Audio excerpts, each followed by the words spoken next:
തുനിസയാണ് വിവരങ്ങൾ നൽകിയത്. നമ്മൾ നേരത്തെ പോയ ഒരു വാർത്തയിലേക്ക് തന്നെയായിരുന്നു. നമ്മുടെ റിപ്പോർട്ടർ അവിടെ എത്തിയിട്ടുണ്ട്. കൊച്ചി തേവര പാലത്തിൽ ലോറി കൈവരിയിലേക്ക് ഇടിച്ചു കയറി അപകടം ഉണ്ടായിരുന്നു. ലോറിയുടെ നിയന്ത്രണം നഷ്ടപ്പെട്ടാണ് അപകടം ഉണ്ടായത്. ലോറി പാലത്തിന്റെ കൈവരിയിൽ കുടുങ്ങിക്കിടക്കുകയാണ്. റഹീം അവിടെ എത്തിയിട്ടുണ്ട്. റഹീമെ, അത് ഇപ്പോഴും അതേ അവസ്ഥയിൽ തന്നെയാണ് ഉള്ളത്. ഇത് മാറ്റാൻ ഇതുവരെ ഒരു ശ്രമവും തുടങ്ങിയിട്ടില്ലേ?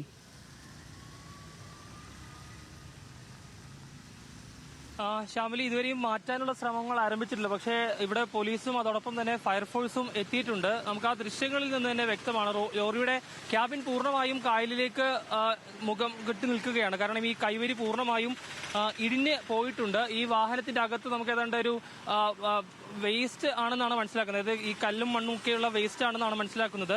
അതിന്റെ ഒരു ഭാരം ഉണ്ടായിരുന്നുകൊണ്ടാണ് പൂർണ്ണമായും ലോറി കായലിലേക്ക് പതിക്കാതിരുന്നത്. ഏതായാലും വലിയൊരു അപകടം ഒഴിവായിട്ടുണ്ട്. ആർക്കും ഈ രീതിയിൽ പരിക്കില്ല. ഇപ്പോൾ പോലീസുകാരും ഫയർഫോഴ്സും ഇടപെട്ടിപ്പോൾ വാഹനങ്ങൾ കടത്തിവിടുന്നുണ്ട്. വലിയൊരു ഗതാഗത കുരുക്കൊന്നും നിലവിൽ ഇവിടെയില്ല. പക്ഷേ ഈ ലോറി ഉയർത്തി മാറ്റുക എന്നുള്ളതാണ് ഇനി അടുത്ത ശ്രമം. അതുമായി ബന്ധപ്പെട്ടുള്ള കാര്യങ്ങൾ പോലീസിന്റെയും അതോടൊപ്പം തന്നെ ഫയർഫോഴ്സിന്റെയും ഭാഗത്തു നിന്നാണ് ഉണ്ടാകേണ്ടത്. ലോറിയുടെ ഡ്രൈവർ രക്ഷപ്പെട്ടിട്ടുണ്ട്.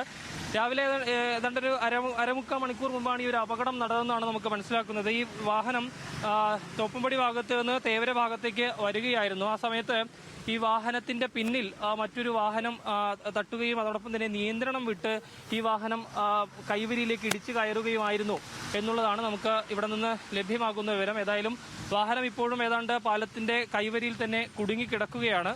ടിപ്പർ ലോറിയാണ് ഈ ഒരു അപകടത്തിൽപ്പെട്ടിട്ടുള്ളത്. ഏതായാലും ഇപ്പോൾ പോലീസും ഫയർഫോഴ്സും ഇപ്പോൾ ഈ വാഹനങ്ങളൊക്കെ കടത്തിവിടുന്നുണ്ട്. ഇവിടെ വലിയൊരു ഗതാഗത കുരുക്കുണ്ടാകാനുള്ള സാഹചര്യം മനസ്സിലാക്കി അതായത് നിയന്ത്രിച്ചാണ് വാഹനങ്ങൾ കടത്തിവിടുന്നത്. ലോറി ഏതാണ്ട് പകുതിയോളവും കൈവരിയിൽ ഇടിച്ച് താഴത്തേക്ക് തൂങ്ങിക്കിടക്കുകയാണ്. ഇനിയിപ്പോൾ ഇവിടെ നിന്ന് മാറ്റാനുള്ള നടപടിയാണ് ഉണ്ടാകേണ്ടത്. എന്താണ് കൃത്യമായി സംഭവിച്ചത് എന്നതിനെക്കുറിച്ച് പോലീസുകാർക്കും ആർക്കും വലിയ ധാരണയില്ല. ഏതായാലും ഇതിനെ ഈ ലോറി ഉയർത്തി മാറ്റാനുള്ള നടപടിയാണ് ഇനി സ്വീകരിക്കേണ്ടതെന്നാണ് നമുക്ക് മനസ്സിലാക്കാൻ കഴിയുന്നതിലും അതുമായി ബന്ധപ്പെട്ടുള്ള കാര്യങ്ങൾ ഇതിനോടൊപ്പം തന്നെ ഫയർഫോഴ്സും പോലീസും ആരംഭിച്ചിട്ടുണ്ട്. ഏതായാലും ലോറി പകുതിയോളവും താഴേക്ക് നിൽക്കുകയാണ്. ഈ കൈവരി പൂർണ്ണമായും അതിന്റെ തകർന്നിട്ടുണ്ട്, പല ഭാഗങ്ങളിലും തകർന്നിട്ടുണ്ട്. ഏതായാലും വലിയ വാഹനങ്ങളൊക്കെ നിരവധി വാഹനങ്ങൾ, അതായത് പ്രത്യേകിച്ചും ഈ കുണ്ടന്നൂർ ഭാഗത്തു നിന്നൊക്കെ തേവരയിലേക്ക് തോപ്പുംപടി മേഖലയിലേക്കൊക്കെ പോകുന്ന വാഹനങ്ങൾ, നിരവധി വാഹനങ്ങൾ കടന്നു പോകുന്നൊരു പ്രധാനപ്പെട്ട പാലം കൂടിയാണ് അലക്സാണ്ടർ പറമ്പിത്തറ പാലം എന്നുള്ളതാണ് ഈ പാലം അറിയപ്പെടുന്നത്. ആ പാലത്തിലാണ് ഇങ്ങനെ ഒരു അപകടം സംഭവിച്ചിട്ടുള്ളത്. ഏതായാലും ഇനിയിപ്പോൾ എത്ര സമയം ഈ ലോറി ഇവിടെ നിന്ന് ഉയർത്തി മാറ്റാൻ വേണ്ടിവരും എന്നുള്ളതാണ് നമുക്ക് അറിയേണ്ടത്. ഏതായാലും ഫയർഫോഴ്സ് ഉദ്യോഗസ്ഥരും അതോടൊപ്പം തന്നെ പോലീസും സംഭവ സ്ഥലത്ത് എത്തിയിട്ടുണ്ട്. ഈ ലോറി ഉയർത്തി മാറ്റാനുള്ള നടപടിയാണ് ഇനി സ്വീകരിക്കേണ്ടത്. റഹീമെ, ഈ ഡ്രൈവർ ചാടി രക്ഷപ്പെട്ടു എന്നാണല്ലോ പറയുന്നത്. താഴേക്ക് വലിയ ആഴമൊക്കെ ഉള്ള സ്ഥലമാണല്ലോ. ഇദ്ദേഹം എങ്ങനെയാണ് ക്യാബിനിൽ നിന്ന് പാലത്തിന്റെ കൈവരിയിലേക്ക് തന്നെ ഊന്നി രക്ഷപ്പെടുകയാണോ ചെയ്തത്? എന്താണ് ഉണ്ടായത്? അദ്ദേഹത്തെ അവിടെ കാണാനുമില്ല.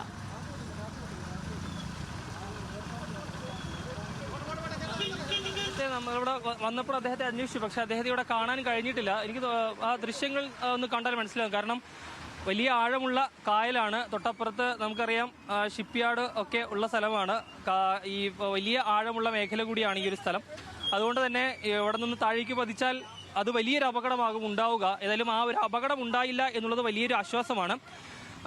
നമുക്ക് മനസ്സിലാക്കുന്നതനുസരിച്ചാണെങ്കിൽ അതായത് ഡ്രൈവർക്ക് ഈ കൈവരി, അതായത് ഈ ക്യാബിൻ പാലത്തിന്റെ കൈവരിയിൽ ഇടിച്ച് താഴേക്ക് തൂങ്ങി നിന്ന സമയത്ത് തന്നെ അദ്ദേഹത്തിന് ഇറങ്ങാനുള്ളൊരു ഗ്യാപ്പ്, അതായത് ഈ തൂങ്ങി നിൽക്കുന്ന സമയത്ത് തന്നെ ഇറങ്ങാനുള്ളൊരു ഭാഗം അപ്പുറത്തുണ്ടായിരുന്നു. അതുകൊണ്ടാണ് അദ്ദേഹം രക്ഷപ്പെട്ടത്. അത് തന്നെ വലിയൊരു ആശ്വാസമാണ്.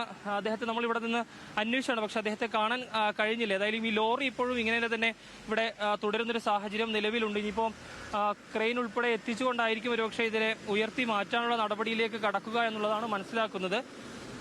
ഏതായാലും ഉദ്യോഗസ്ഥരൊക്കെ ഇവിടെ എത്തിയിട്ടുണ്ട്. ഇനി ഇത് ഉയർത്തി മാറ്റണം. ഒരുപക്ഷെ കൂടുതലായി, അതായത് ഈ ഉയർത്തി മാറ്റിയില്ലെങ്കിൽ ഒരുപക്ഷെ ഗതാഗത കുരുക്കിനൊക്കെ കാരണമാകാനുള്ള സാഹചര്യം നിലവിലുണ്ട്. ഏതായാലും ഇപ്പോൾ ലോറി ഇപ്പോഴും ആ കൈവരിയിൽ ഇടിച്ച് അങ്ങനെ തൂങ്ങിക്കിടക്കുകയാണ്. ശ്യാമിലി. ശരി, അബ്ദുൾ റഹീമാണ് വിവരങ്ങൾ നൽകിയത്.